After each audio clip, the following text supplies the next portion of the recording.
اور ہم اس بندے کے قاتل کا پتہ کرنے کے لیے آئے ہیں، اور اللہ کے نبی ہم سے کہتے ہیں گائے ذبح کرو،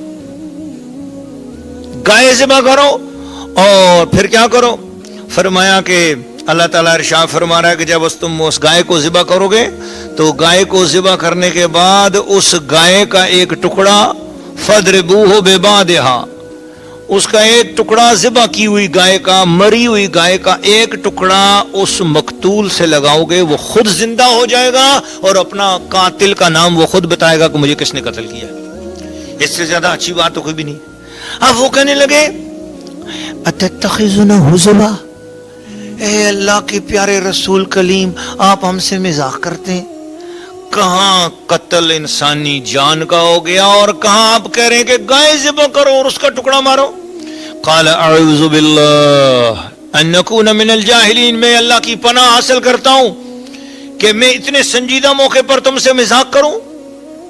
بات اتنی عظیم و شان ہے اور اتنا عظیم مقدمہ لے کر میرے پاس آئے ہو تم، میں اور میں اس طرح کروں؟ ایسے تو نادان کرتے ہیں، میں تو نادان نہیں ہوں، میں اللہ کی پناہ حاصل کرتا ہوں، میں جاہل نہیں ہوں، میرے جیسا علم تمہارے پاس بھی نہیں ہے، تم میرے پاس مقدمہ لے کے آئے ہو، تمہاری عقلیں بھی وہ نہیں جانتی ہیں جو میں جانتا ہوں۔ اس سے پتہ یہ چلا کہ نبی اپنے عقل و فہم کے اعتبار سے بھی ساری اپنی امت میں افضل و اعلیٰ ہوتا ہے، اور جو سید الانبیاء ہیں، سارے نبیوں کے سردار ہیں، سبحان اللہ، ان کی پھر عقل و فراست کا عالم کیا ہوگا۔ حضرت موسیٰ علیہ السلام نے فرمایا تم اپنی عقل کے پیمانوں پر میری نبوت کو نہ پرکھو، مسئلہ میرے پاس لے کے آئے ہو۔ مسئلہ کسی دنیا کے جج کے پاس ہوتا تو وہ کارروائی کرتا، موقع کے اندازے لگاتا، اور وہ کھوجی کو بھیجتا، چیزوں کو دیکھتا، نشانات کو دیکھتا، لیکن میں اللہ کا نبی ہوں، دنیا کی عدالتوں میں فیصلے دنیا کے انداز میں ہوتے ہیں، نبی کی عدالت میں فیصلے معجزانہ انداز میں ہوا کرتے ہیں، یہ عدالت مصطفیٰ کی ہے۔ حضرت سیدنا موسیٰ کلیم اللہ علیہ السلام نے فرمایا کہ ذرا میں یہ نبوت کی عدالت ہے اور اس نبوت کی عدالت میں تم آئے ہو تو خبردار یہ مت سوچنا کہ میں کوئی مذاق کروں گا یا میں کوئی غیر سنجیدہ بات کر رہا ہوں۔ قالوا ادع لنا ربک یبین لنا ما ہی، اب ان لوگوں نے کہا حضور پھر آپ اپنے رب سے دعا کر دیں کہ وہ گائے کیسی ہے۔ قال انہ یقول، اللہ نے فرمایا وہ گائے ایسی ہے لا فارد ولا بکر، نہ تو وہ بوڑھی ہے اور نہ وہ ادسر ہے، نہ وہ بوڑھی ہے نہ وہ بالکل بچی ہے، بلکہ وہ درمیانی عمر کی ہے، اوان بین ذالک، وہ درمیانی عمر کی ہے۔ ففعلوا ما تؤمرون، جاؤ نہ کرو نا جو کام کہا ہے آپ کو کر دو۔ قالوا ادع لنا ربک یبین لنا ما لونها، کہنے لگے اس طرح تو بے شمار گائیاں ہیں جناب، جو نہ بوڑھی ہیں تو نہ بالکل بچی ہیں، درمیانی عمر کی تو بہت ساری گائیں ہیں۔ اب تو فیصلہ اس طرح ہو سکتا ہے کہ آپ اللہ تعالیٰ سے دعا کریں ہمیں یہ بتائیں اس کا رنگ کیسا ہے۔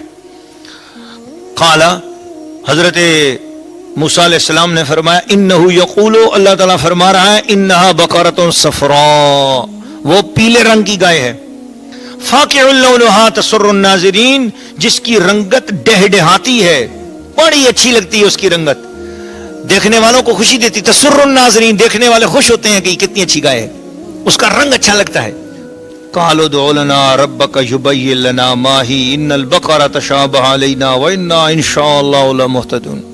وہ کہنے لگے اتنی اچھی آنکھوں کو لگنے والی گائیاں بھی بے شمار ہیں، پیلے رنگ کی گائیاں بھی بے شمار ہیں، جوان ہو اور نہ بچی ہو نہ بوڑھی ہو، اس طرح کی گائیاں بھی بے شمار ہیں، ہم تو بڑے پریشان ہو گئے ہیں، آپ اپنے رب سے دعا کریں، ہم بتا دے وہ گائے کیسی ہے، انشاءاللہ اب ہم ہدایت پہ آ جائیں گے۔ حضور صلی اللہ علیہ وسلم نے اس موقع پر ارشاد فرمایا کہ اگر وہ انشاءاللہ کا لفظ نہ کہتے نا، زندگی بھر ڈھونڈتے رہتے ہیں ان کو وہ گائے نہ ملتی، اور جب ان کو حکم دیا تھا کہ اللہ کہہ رہا ہے گائے ذبح کرو، کوئی سی گائے پکڑ کر ذبح کرتے ان کو مسئلہ حل ہو جاتا، لیکن جب انہوں نے سوال کرنے شروع کر دیے اس وقت تک ان کو پھر وہ گائے نہ ملتی جب تک وہ انشاءاللہ نہ کہتے۔ اب انہوں نے انشاءاللہ کہا تو اب حضرت موسیٰ علیہ السلام نے اللہ تعالیٰ سے پوچھا تو اللہ تعالیٰ نے ارشاد فرمایا قال انہو یقول، اللہ تعالیٰ ارشاد فرما رہا ہے انہا بقرۃ، وہ ایسی گائے ہے لا ذلول تثیر الارض، زمین کو جوتنے کے لیے، زمین میں ہل چلانے کے لیے اس گائے کو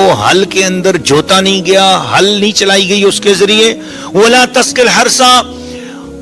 ناظرین و ناظرات، اب زمانہ جدید ہو چکا ہے، ہم گھروں کے اندر جو ہے نا وہ موٹریں بھی لگ چکی ہیں اور پانی بھی جو ہے نا انتظامات، اب گاؤں دیہاتوں کے اندر بھی جو ہے نا وہ نلکے لگ چکے ہیں، پانی کا سسٹم چینج ہو چکا ہے، آج سے 50-100 سال پہلے کا اس سسٹم ایسا تھا کہ جس میں کنویں کے اندر ایک ایسے سرکولیٹ کر کے بیرنگ کے ذریعے کسی لوہے پر اس طرح کے 50-100 کے قریب جو ہے نا وہ ڈول فکس کر دیے جاتے تھے، اور ان ڈولوں کو گھمانے کے لیے ایک چرخی کے ذریعے باہر ایک کنویں کے ارد گرد گھومنے والا ایک سسٹم لگا دیا جاتا تھا کہ جس کے تحت وہ ایک آلہ ہوتا تھا جو گھومتا رہتا تھا اس کے کنویں کے ارد گرد، مگر اس کو زور کے ساتھ گھمانے کے لیے کافی زور چاہیے ہوتا تھا، 2-3-4 آدمی مل کر جو ہے نا وہ اس کو گھماتے تھے، تو وہ نیچے سے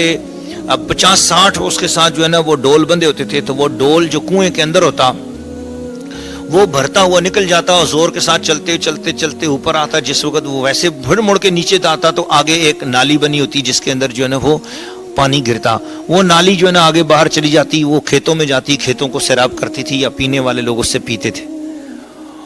تو اس بہت بڑے زور کے لیے بعد اوقات 2-3 آدمی زور لگاتے تھے، اور بعد اوقات اس طرح کرتے تھے کہ گائے کو، گدھے کو، بیل کو، بھینس کو، بھینسے کو آگے باندھ دیا جاتا، اور وہ زور لگاتا تو پھر جلدی پانی جو ہے نا وہ نکلتا تھا، اس کو کہتے تھے راہٹ۔ تو کنویں کے اندر جب وہ راہٹ لگا دیا جاتا تو اس راہٹ کو کھینچنے کے لیے، پانی کھینچ کر سیراب کرنے کے لیے وہ ایک سسٹم ہوتا تھا۔ اس زمانے میں وہ سسٹم گایوں کے ذریعے لیا جاتا، تو کہا کہ گائے وہ ایسی ہے کہ اس نے کبھی زمین میں ہل بھی نہیں جوتا، اور راہٹ کے اندر بھی وہ گائے نہیں بندھی گئی کہ راہٹ سے وہ پانی کو کھینچ کر جو ہے نا وہ کسی کھیتی کو سیراب کرے۔ مسلمۃ اللہ شیعت فیہا، اتنی پیاری گائے ہے کہ اس کے پورے بدن میں کوئی داغ نہیں ہے، بے عیب گائے ہے، صاف ستھری گائے ہے۔ اب یہ سارے اشارے اس ولی اللہ کی گائے کی طرف جا رہے ہیں۔ قالوا لنا جئت بالحق، وہ کہنے لگے جی اب اے موسیٰ علیہ السلام اب آپ جو بات لائے ہیں وہ بڑی زبردست ہے، اب اس نشانی کی گائے ہم ڈھونڈتے ہیں، یہ واقعی کوئی ایک ہی گائے ہوگی، کیونکہ جو گائے راٹ میں بندھی جائے گی اس کے جسم پر بھی نشانات آ جائیں گے، اور جو گائے ہل میں جوتی جائے گی اس کو اگر ہل چلانے والے نے پیچھے سے اگر چکا دیا اس کو تو اس کے بدن پہ چکے کے نشان بھی ہوں گے، آگے ہل کے نشان ہوں گے، اور اس کے پاؤں کے اوپر اگر ہل کبھی غلطی سے لگی تو اس کے پاؤں پہ بھی نشانات ہوں گے۔ تو وہ جو گائے ہے اس کے بدن پہ کہیں کوئی نشان ہی نہیں ہے، تو ایسی گائے تلاش کرنا آسان ہو گیا، اب ہم گائے تلاش کر لیں گے انشاءاللہ۔ تو گائے تلاش کرتے گئے ادھر وہ گائے اللہ کے ولی کے بچوں کے یتیم بچوں کے گھر میں وہ گائے پہنچ گئی، ادھر لوگ تلاش کرتے رہے، ادھر اتنے میں آسمان سے ایک فرشتہ انسان کی صورت میں آ گیا، وہ بچے گائے کو چرانے کے لیے باہر نکلے تو وہ فرشتہ انسان کی صورت میں تک کہا بھائی بچوں یہ بیچتے ہو؟ کہا جی بیچتے ہیں۔ کیا قیمت لگاتے ہو؟ کہا جی 3 روپے 3 دینار۔ اس نے کہا دیکھو میں اللہ کا فرشتہ ہوں، میں تمہیں سمجھا رہا ہوں، اپنی ضرورت کے مطابق آپ نے قیمت اس کی نہیں لگانی، اس کی قیمت اس وقت تک نہیں لگانی جب تمہارے پاس لوگ آئیں گے ابھی اس گائے کی قیمت پوچھنے کے لیے نا، تو آپ نے کہنا جی اس کا چمڑا، گائے کا چمڑا سونے میں بھر کے دے دو تو یہ گائے تمہاری۔ انہوں نے کہا ٹھیک ہے۔ ادھر بنی اسرائیل والے اس قتل کی تلاش کے لیے کہ وہ قاتل کون ہے اس کی تلاش کے لیے ایسی گائے کو ڈھونڈیں کہ جس کو ذبح کر کے اس کا گوشت مارنا ہو، تو جب وہ ان کی ڈھونڈتے ڈھونڈتے اس گائے کے پاس پہنچ گئے تو بچوں سے پوچھا گائے کس کی؟ ان کا ہماری امی جان کی۔ امی جان کے پاس گئے تو ماں جی نے کہا توبہ توبہ، میرے بچوں کے والد کی نشانی ہے، میں تو نہیں دوں گی کبھی بھی۔ اب حکمت تھی، کہا اچھا اس کی کوئی قیمت ہی بتا دیں۔ ہم نے کہا تم بولو پہلے، ابھی تو نشانی ہے، دینا تو ہم نہیں چاہتے لیکن آپ بولو کتنی دیتے ہو پیسے۔ ان سب نے کہا مائی صاحبہ ہم اس کے پیسے جو ہے نا ہم آپ کو جو ہے نا 100 دینار دے دیتے ہیں، ویسے تو یہ عام طور پر 3 4 5 دینار کی بیکی جاتی ہے، بازار میں اتنی ملتی ہے، ہم دیکھو آپ کو 100 دینار دے رہے ہیں۔ انہوں نے کہا نا توبہ توبہ، بزرگوں کی نشانی 100 دینار کی کہاں دوں گی میں، نہیں دیتی، جاؤ۔ اب وہ سر جوڑ کے بیٹھ گئے، گائے ایسی اور کہیں نہیں ملے گی، نشانیاں یہی اسی گائے میں ہیں پوری ہیں، لیکن یہ بتاؤ کہ یہ گائے یہ وہ تو مائی دیتی نہیں ہے، کیا کریں؟ موسیٰ علیہ السلام نے فرمایا جو وہ منہ سے قیمت مانگتے ہیں اس کے مطابق دے دو۔ آ کر پوچھا جناب آپ قیمت بتاؤ، جتنی قیمت کہو گے ہم دے دیں گے۔ آپ نے فرمایا، بائی صاحبہ نے فرمایا، بچوں کی والدہ نے کہا کہ بھئی ہماری قیمت یہ ہے کہ اس گائے کا چمڑا سونے میں بھر کے ہمیں دے دو تو پھر یہ گائے تمہاری ورنہ نہیں۔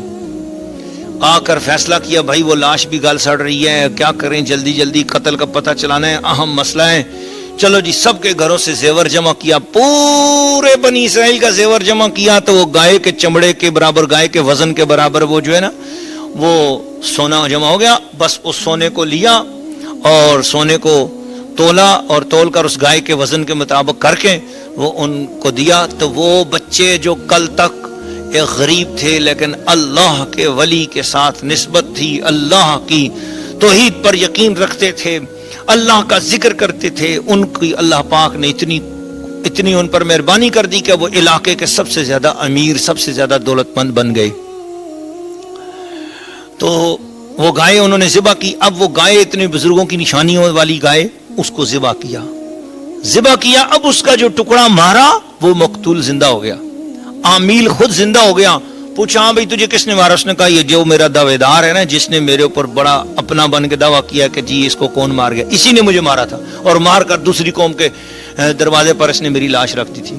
چنانچہ اس کو پکڑ لیا گیا اور اس کو جو ہے نا وہ قصاص میں اس کو قتل کیا گیا. اور پھر یہ بھی اتنی بات بتا کر یہ بھی دوبارہ پھر چلا گیا دنیا سے. تو وہ گائے کے ذریعے وہ قتل کا مسئلہ حل ہو گیا. تو اللہ پاک یہ سارا واقعہ سنا رہا ہے.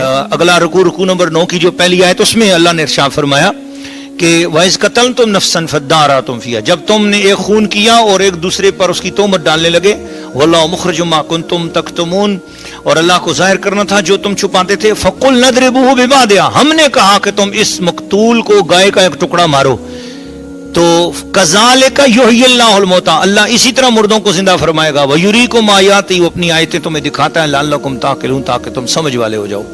تو پتہ یہ چلا کہ سمجھ انسان کو ملتی ہے, روحانی سمجھ, قرآنی سمجھ, ایمانی سمجھ, وہ اولیاء اللہ کی نسبت سے ملتی ہے, نبی پاک کے وسیلے سے ملتی ہے. اور اللہ پاک نے ارشاد فرمایا اسی طرح مردوں کو اللہ تعالیٰ زندہ فرماتا ہے. کس طرح؟ نسبت والوں کے ذریعے. اور اللہ تعالیٰ جیسے چاہے مردوں کو زندہ کرے, وہ قدرت والا ہے.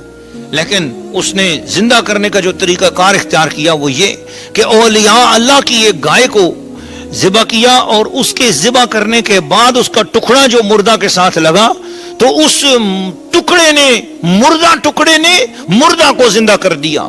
اب اس سے ایک بات سمجھ میں آ گئی کہ جو اولیاء اللہ کے دروازوں پر ہم جا کر لنگر شریف کھاتے ہیں, جو رسول پاک صلی اللہ علیہ وسلم کے میلاد شریف کا لنگر کھاتے ہیں, جو خواجہ صاحب کی چھٹی شریف کا ہم لنگر کھاتے ہیں, جو اولیاء اللہ کے نسبت کا ہم لنگر کھاتے ہیں, کوئی پوچھتا ہے لنگر شریف میں کیا فائدہ ہے؟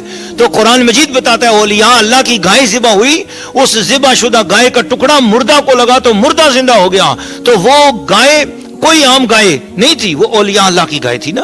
تو اولیاء اللہ کے ساتھ جو جانور نسبت کرتے ہیں, جو لنگر شریف وہاں ہو جاتا ہے, وہ لنگر دلوں کی حیات کا سبب ہو جاتا ہے, وہ زندگی بخشتا ہے. جب ہم وہ لنگر شریف کھاتے ہیں تو اس کی برکت سے ہمیں زندگی نصیب ہو جاتی ہے. یہ تفسیر روحانی ہے, یہ تفسیر صوفیانہ ہے, اور اس سے یہ فیض مل رہا ہے انشاءاللہ. تو اس لیے میں نے آپ کی خدمت میں یہ فیض پیش کر دیا ہے. اور اللہ تعالیٰ تو ویسے زندہ کرے جیسے چاہے زندہ کرے, لیکن اس نے ایک واقعہ بیان کیا, اور اس واقعے کے اندر اس گائے کا ذکر اتنی مرتبہ آ رہا ہے کہ آپ اندازہ لگائیں. کہ میں یہ عرض کرنا چاہوں گا کہ یہ واقعہ شروع ہو رہا ہے آیت نمبر 67 سے. جی 67 سے لے کر 72 تک یہ آیت چلی جا رہی ہے, 72 تک. تو آپ اندازہ لگا لیں کہ اتنی بڑی آیتوں میں بار بار اس گائے کا ذکر آ رہا ہے. تو اللہ پاک یہ واقعہ وہاں تو بار بار ہو گیا, مگر اس کو بیان کرتے ہوئے یہ ساری تفصیلات نہ بیان کی جاتی, نہ صرف اتنا کہہ دیتا کہ ایک قتل ہو گیا تھا, اس قتل کا ہم نے جو ہے نا وہ ایک گائے کا ٹکڑا مارا, بس وہ زندہ ہو گیا اور مسئلہ حل ہو گیا. اتنا واقعہ سناتے تو بس اتنی بات ہوتی. لیکن یہ کہ رنگ کیسا ہے, گائے کیسی ہے, جوان ہے, بوڑھی ہے, یہ ساری باتیں کیوں ہو رہی ہیں؟ اشارہ کیا جا رہا ہے کہ جو میرے پیاروں کے جانور ہیں نا, ان کی ادائیں بھی میں بیان کیا کرتا ہوں. جن کا تعلق جانور بھی ہوں مگر تعلق میرے ولیوں کے ساتھ ہو جائے تو میں ان کی ادائیں بیان کرتا ہوں. جیسے قرآن مجید کے دوسرے مقام پہ سورۃ کہف کے اندر اللہ پاک نے ادا بیان کی کہ اصحاب کہف کا جو کتا ہے وہ کیسے بیٹھا ہوا ہے. ارے کوئی دنیا کا بڑے سے بڑا